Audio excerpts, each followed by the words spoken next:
Building children. Do you ever think of it that way? I wish I would have 40-something years ago when my wife and I were raising our kids. As I said yesterday, good children building requires good planning. Looking back, I wish we'd sat down ahead and discussed each child, what they needed to learn, when they needed to learn it, what we should watch out for along the way. It was sort of an instinctive thing that we just did the best we could as we went along. For the Christian, the goal of good parenting is to develop morally good, responsible Christian citizens. So if that's the end goal, what are all the components that go into that process? How do we shape them and mold them into what we think God wants them to be, not what we want them to be? That's an important distinction to make. It's a huge blessing and an incredible responsibility. You know, we hire people to teach, train, and coach our kids in a variety of areas: academics, sports, music, even social skills. We value those areas and consider education in them to be a high priority. But who is teaching them faith, values, morals, and character? Did you ever hear a parent say, "Yeah, we hired a character coach"? Probably not.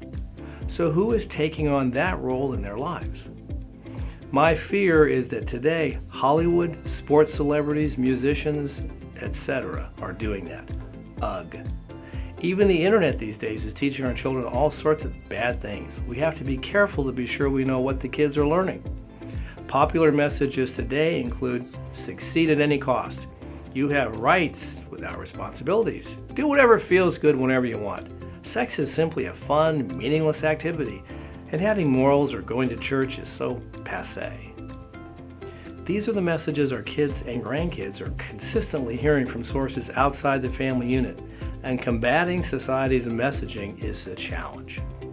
God's plan is under attack, folks, and our children are very vulnerable to being swayed by Satan's lies.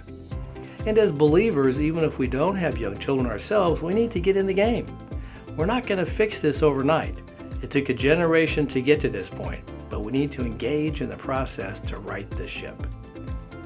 Building children requires a lot of work and a lot of time. I will go so far as to say that neglecting your children is just a different form of child abuse. That may sound harsh, but it's true. If you have a child in your life, God has given you someone you can influence, guide, encourage, and develop. Embrace that opportunity and ask God to help you grow in your ability to build into them.